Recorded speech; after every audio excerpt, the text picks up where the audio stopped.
had one of those days where you had time to paint, but you just didn't have any inspiration for whatever reason? You just were not feeling it. Well, I had that happen to me today. I'd actually scheduled a half a day on my calendar where I was going to be able to paint and film. I was really looking forward to it. Came into my studio this morning and I was just blank as a post. I had nothing. I felt no inspiration. And I just finally, out of desperation, I decided I'm going to go take a walk instead. And here's what happened. So as I took a walk in the woods, which is one of my very favorite places, all of a sudden I realized how spectacular the lighting was. The sun was right at the tops of the trees, casting these long, beautiful, dramatic shadows. There were sunbeams filtering through the tops of the trees. There was a golden glow in the background. It was really breathtaking and definitely inspiring. So when I got back from my walk, I was so excited and so inspired. I was just ready to jump on a big canvas, but I'm trying to cool my jets and I'm trying to do what I'm trying to teach you to do, and that is it's worth the investment to do a small study before you do a large painting. I can't tell you how many times I've just jumped on a big painting, it's gone off the rails, but typically when I do at least one small painting, maybe 2 or 3, I'll work out my composition, work out those color combinations so that I'm really prepared by the time I get to that larger canvas. So I'm going to just kind of experiment and play a little bit and let you watch along. I might do one with a yellow background, one with an orange background, try painting on both of those. It'll be interesting to see what a difference that can make. So if you're interested, I hope you'll stay tuned. I am using chalk to get in my main shapes. I'm looking back at my photo reference and just identifying where the biggest shapes will be. And I'm working on a canvas panel instead of a stretch canvas. I love working on a hard surface. I've gotten really used to working on these little panels. I like them a lot. Originally, I thought I was going to put in a yellow or an orange undercoating and paint over that.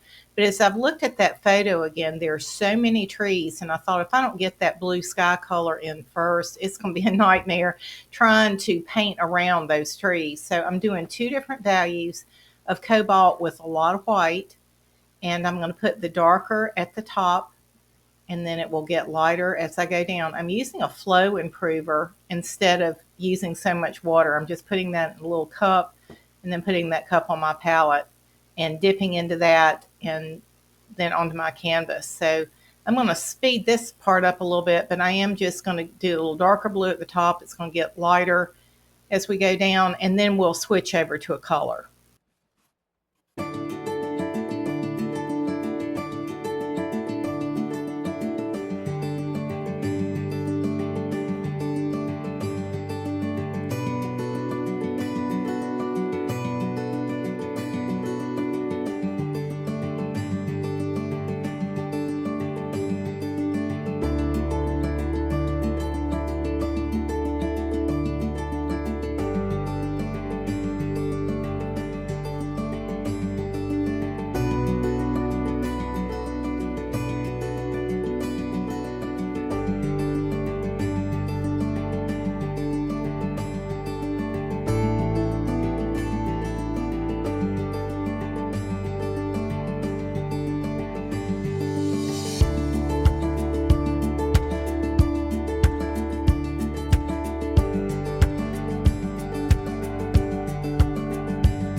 So it was now time for me to try to put some sunbeams in that little painting, and I'd never done that before. So I got my sketch pad out and I did a really rough little painting on my sketch pad so that I could practice getting in those sunbeams. I decided to use a ruler. I got one of my Rosemary and Company classic long flat brushes. I'm using titanium white and a fair amount of water.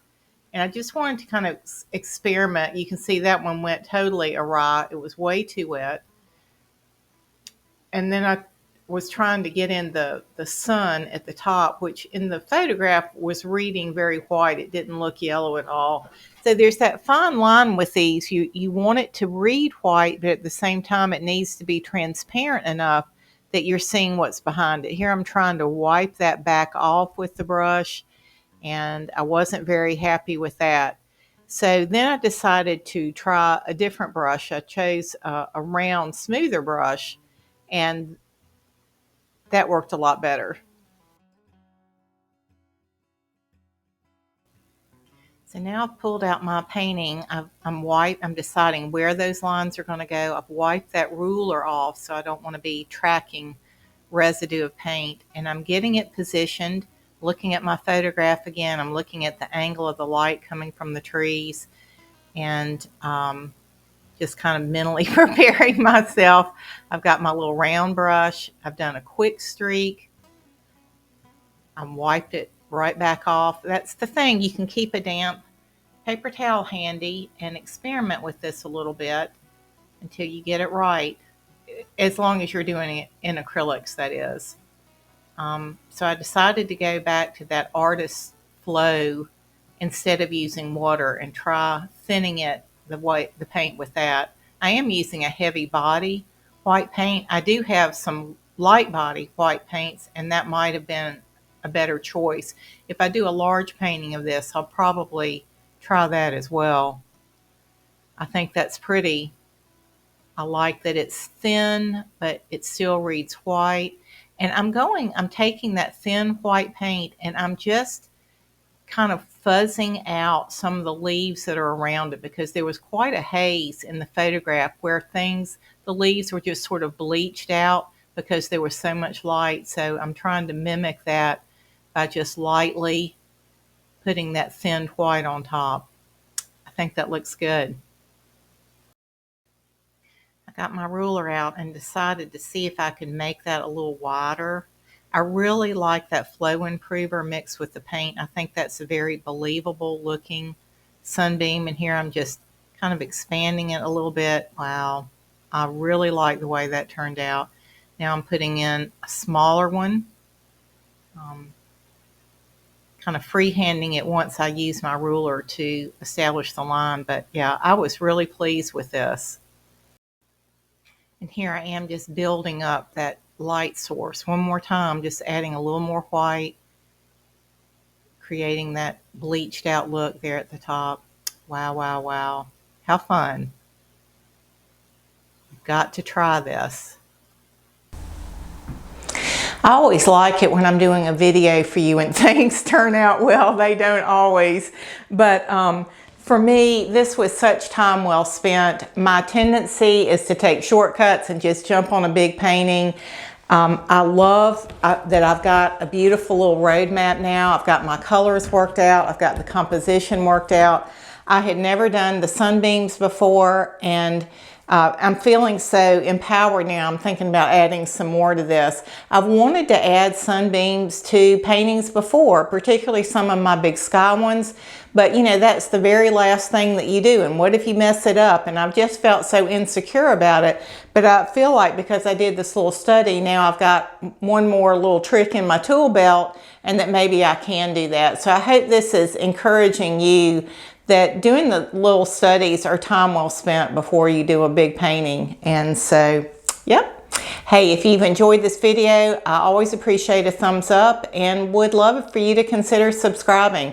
I appreciate your time. I don't take it lightly, and I'm trying to put out quality videos that I think would be of some benefit to you, and I'm trying to get them out every week. Thanks again. God bless.